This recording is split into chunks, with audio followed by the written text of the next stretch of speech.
Bet vis tiek daug laiko turi puikiai suprast, kam tai darai. Okay. Karštoji dalis ir šaltoji dalis. Karštoji dalis dar kažkiek įkenčia. Maža dezinfekcija, maža higieną. Tai šaltoji visiškai ne. Tu buvai tik tai šaltoji dalykai darai.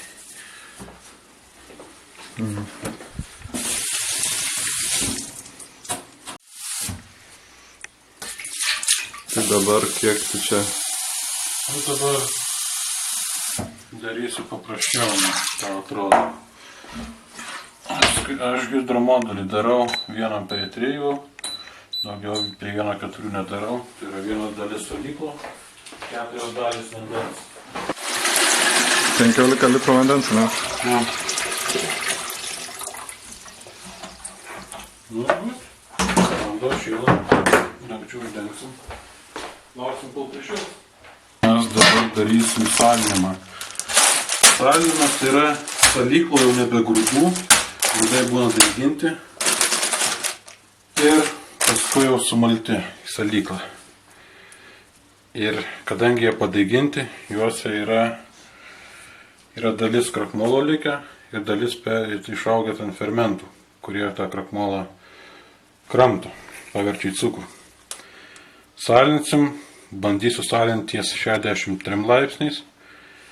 Tai, ką mes dabar darom, keliam kažkur tai iki 5-7 laipsnių, gal iki 5 šildysim ir bersim salyklą. Kadangi salykla šaltas, temperatūra truputį nukris ir prižiūrėsim, kad pataikyt tuos laipsnius. Salinsim, nežinau, gal valandą 20 panašiai, daugiau nėra tikslo. Ir paskui žiūrėsim, ar susalinu, pirštu palaižysim. Aišku, galima daryti tam tikras su jodu bandymus, nes jodas, tarkim, sureaguoja su krakmolu. Jodas pamėlynuoja. Tai jeigu dar pamėlynuoja jodas, dar reiškia, anksti dar reikia salinti. Aš to nedarau, tiesiog ilgiau pasalinu ir ramu. Ir čia gali terliuotis. Galiu nuotrauką įkelti.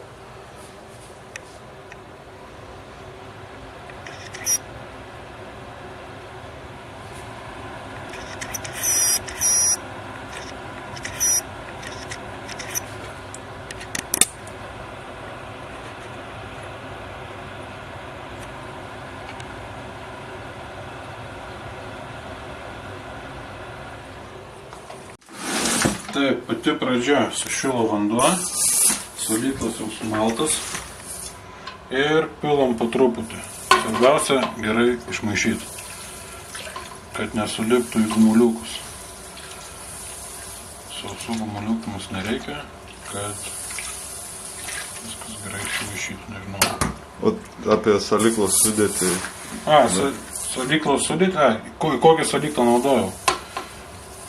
Čia mano kaip ir eksperimentas, dirsiu tamsų alų, pasirinkau bazę 3,5, truputį karamelinio Müncheno antro 140 ABC, miežinių dribsnių dėsiu, kyla 600 ir čia bus 600 gramų Roasted Bee miežinio salyklo, spalva 1350 ABC. Tai va tiek apie salyklą. Viską pilam, maišom, kai supilam patikslinam, ar temperatūrą pataikym reikiamą. Šiuo momentu aš noriu truputį sausesnio alaus, dėl to salinsiu mažesnį temperatūrai, kurioje formuojasi lengviau valgomas cukrus mieliems. Tai va tiek. Jeigu supylę salyklą matom, kad per maža temperatūra, dar pakaitinam įjungtą. O jeigu per aukštą, tai pusę litro šalto vandens ir vis gut. Tai dabar mes matom, kad salyklą kaip pilam, tokiu drumstas vanduo, baltas, krakmolai čia visokie plaukioja. Jau kada baigsis salinimo procesas, mentalas, aš čia dabar daiktas, vadinasi mentalas. Pasidarys toks skaidresnis, švaresnis. Žodžiu, viską pamatysim eigoje.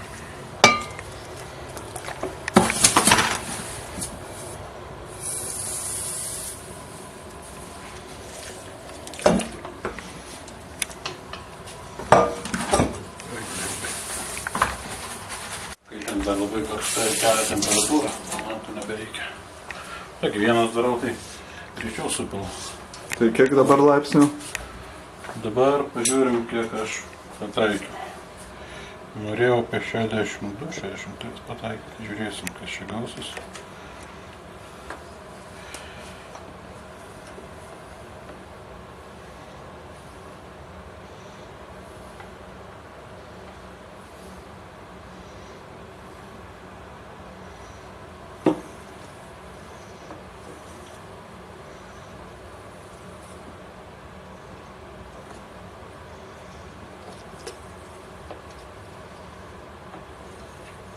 Nu, vis dėlto 65 galvom, tai truputį šalto vandens ir tai ištaisysiu.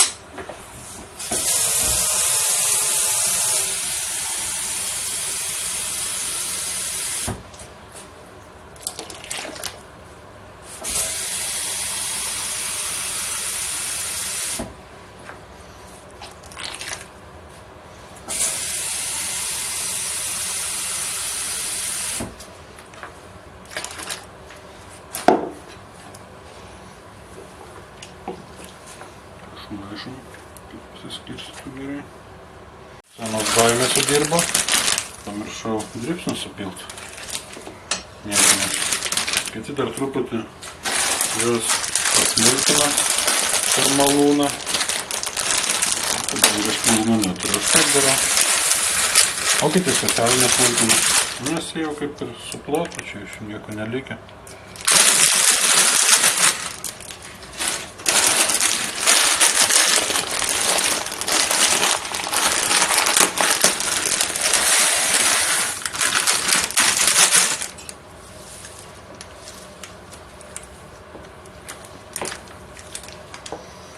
Spalva matos tikrai bus juoda.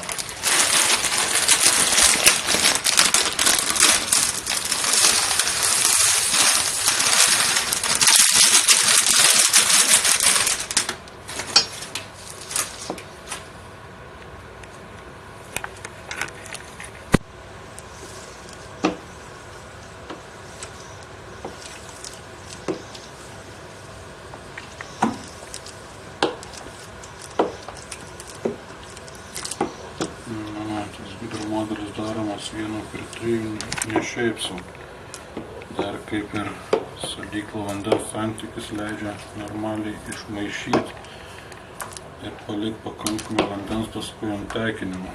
Tekinimas tai paskui parodys ir paaiškins, kam tai yra naudojama ir daroma. Bet viską paeiliui.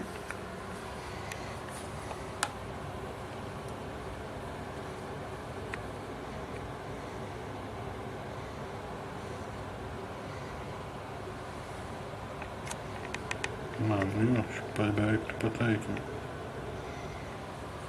Šiaip čia temperatūra šitoj vietoj saliniame turi kritišką reikšmę. Dėl to siūlymas termometrą pasitikrinti, ar jis nemeluoja. Nes čia nėra taip, kad laipsnis ten, ar 2 ten. Na, pataikiau 62 laipsniai, kaip tik matosi, nesimato. Viskas, reikia uždengti, užploti. Ir šitą temperatūrą laikyti minimum valandą.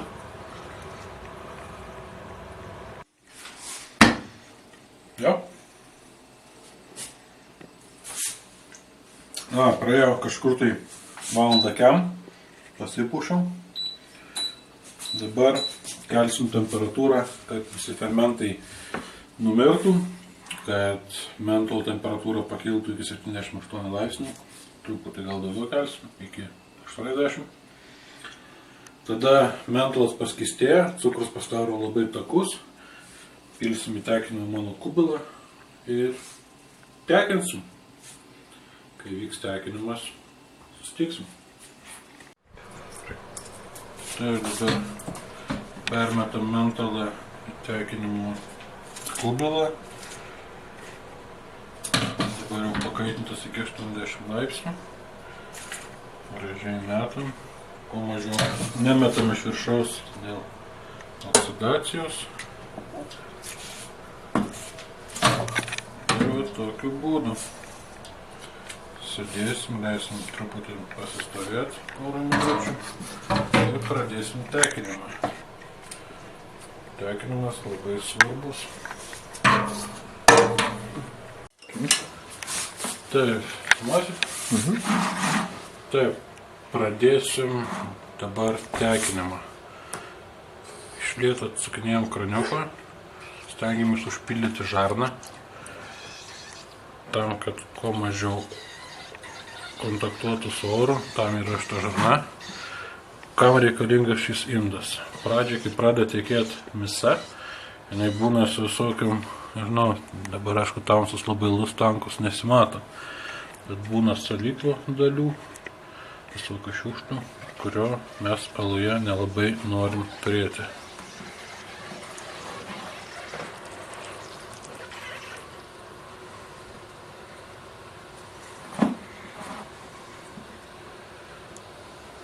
Stengiamės per daug neatsukti, kad nesusipresuotų labai stipriai salyklas, nes kai susipresuos, dings jo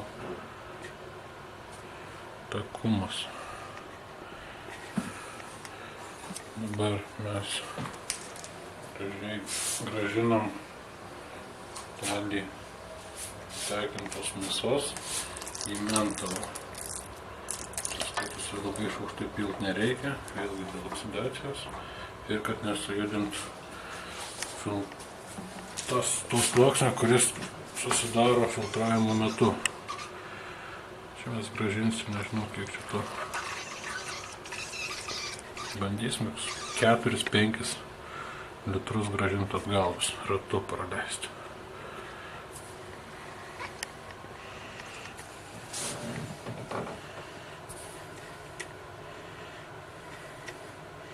Čia dabar bėga pirmokas.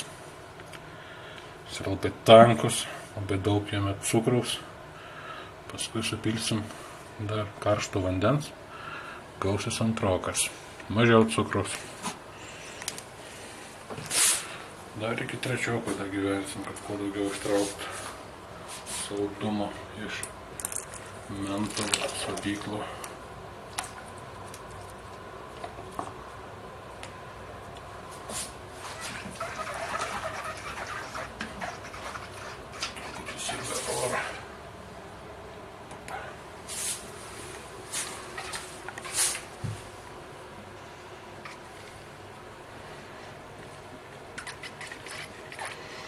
Čia labai tamsus alus gausis, pagal skaičiavimus apie 80 EBC.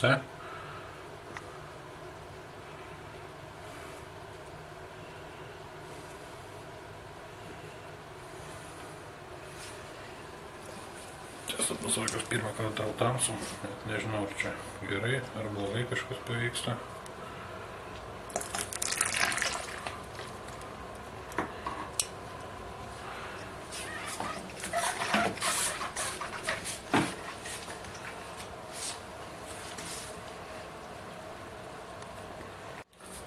Dabar pratekinom pirmoką, salyklas pradėjo truputį nuogintis, kas nėra labai gerai, ir pradedam pilti karštą vandenį. Tas karštas vanduo idealiausiu atveju turėtų būti 80 laipsnių. Aš šventai tikiu, kad čia tai pas mane yra. Vėlgi pilam gan atsargiai, kad labai stipriai visko neišmaišyti. Nes pačiai pradžiai mes konstravom tą sluoksnį filtrą. Tas filtrą sudaro miežių lukštai. Tai iš to ir iškyla reikalas, kad reikia nemalt į miltus, o reikia miežių salyklą gražiai skaldyti. 3-4 dalis, kad liktų miežio tas lukštas sveikas. Jo, truputį napylėm. Dabar ką aš darau, ne faktas, kad reikia jums daryti, bet aš kažkodėl darau taip. truputį pramaišau viršų. Viršutis sumakaluotų, nekišu iki pat galo. Visą tas sluoksnis filtro labai reikalingas, kad gauti skaidrų, gražų alų.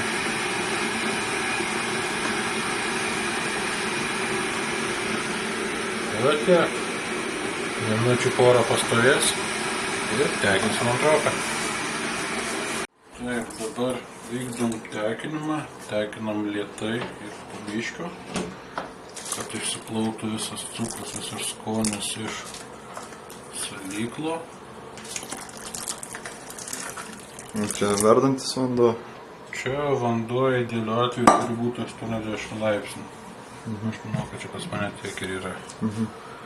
Ir po truputį tekinam. Jau dalį supyliau puodą, kad pradėtų šilt. Taupom laiką. To į darbuką.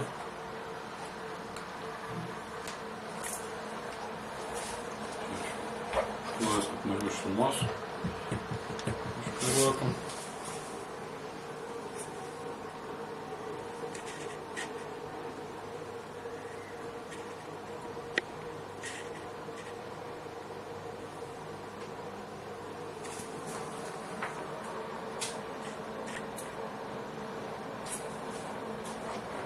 Viską pratekinau, supyliau, dabar čia alus jau pasiekė beveik 100 laipsnių, verdam, teoriškai turi būti 100, bet čia taip nebūna praktiškai. Kai užvirė misa, 60 minučių virinsim ir darysim vieną apiniavimą, 60 minučių virsim. Eastern Goldings, Alfa 5.1. Angliški apiniai, angliška malai. Iškart neberiu viso, kad neiškiltų, neužsiputotų ir neiššauktų ant žemės šitas reikalas. Jūs matot kokią reakciją. Ką, verdam valandą. Ir einam gertau. Tai va, po to, kai užvirė mūsų misa, sudėjom apinius, dabar kažkur apie 45 minutės apiniai verda. Darom dezinfekciją šaldymo aparato.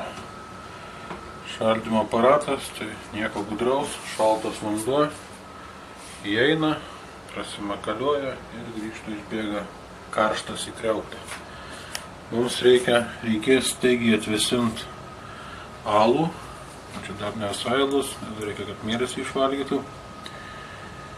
Staigus atvėsimas būtinas tam, kad alus taptų skaidrus ir mažėja rizika infekcijos, nes jeigu jis kažkur stovės ilgai vės, tai visi kėsinasi iš tą saldumą ir nori ten apsigyventi ir kurti savo kolonijas. Tai mes visom jėgom stengsimės to neleisti. Dar 15 minučių pavirs mūsų šaldymo aparatas, imsim nuo ugnies ir vėsinsim. Kuo greičiau, tuo geriau. Va, baigėsi mūsų virimas, jungiam aušinimo įrangą. Kuo daugiau atsuksim, tuo greičiau aušinsis.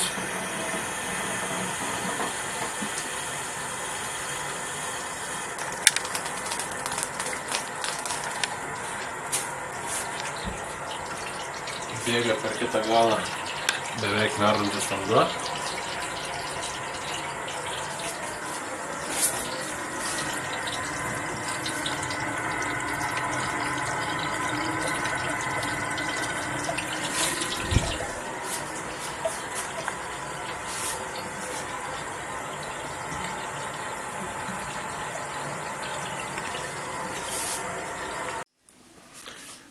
Tai va, ataušinom savo alų, paėmėm dalį alaus ir matuojam tankį.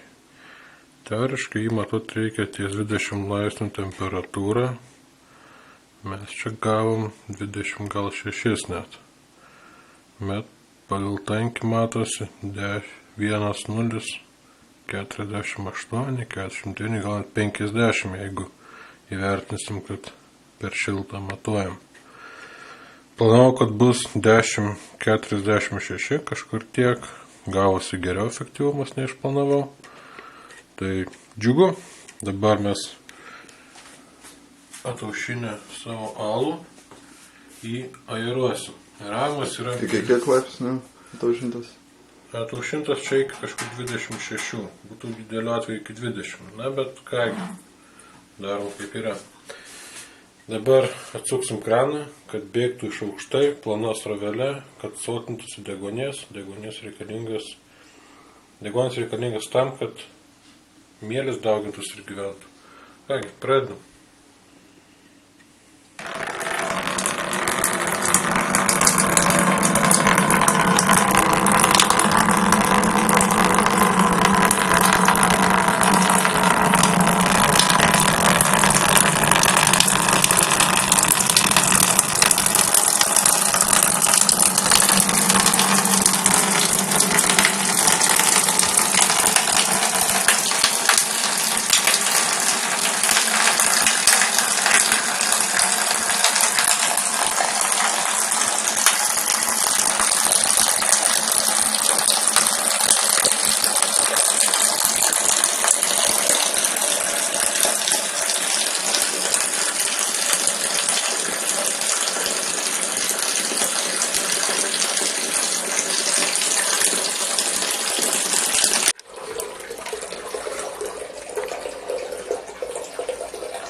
Atvėsinam, nupilinėjom, viskas, kas mums nereikalinga, paliekam ant dugno.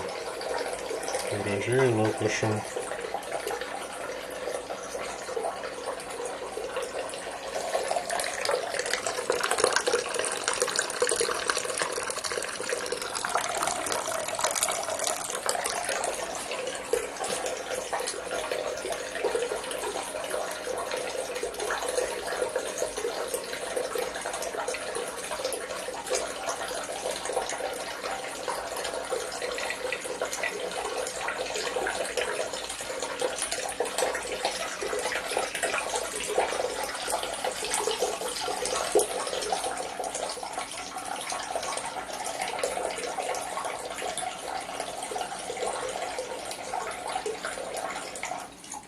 Na, gal tikrai nereikia.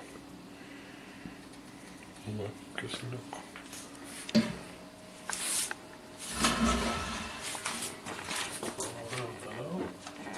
Turim rehidratuotas mieles.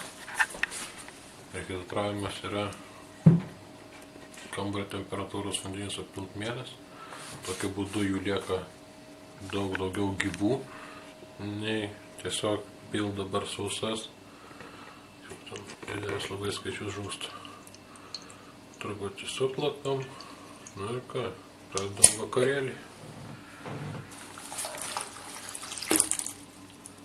Viskas, nieko čia sklaut nereikia. Ir ramios bitės, ramiai dūzgia.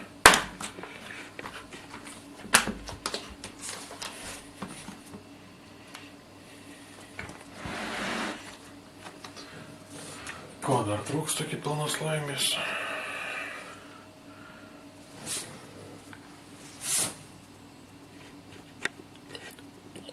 Padaryt užraktą, kad neprieitų per viršų, ko nereikia. Viskas. Statom savaitę į laiko padirbėt. Paskui nuimsim nuo mielių. Darysim gal antrinę, gal nedarysim. Gal nuimsim nuo mielių ir pilstysim. Ten žiūrėsim, koks galutinis tankis. Paskaičiuosim alkoholio kiekį. Ir ką? Į butelius, karbonizacijai ir brendimui. Ragausim poros mėnesių.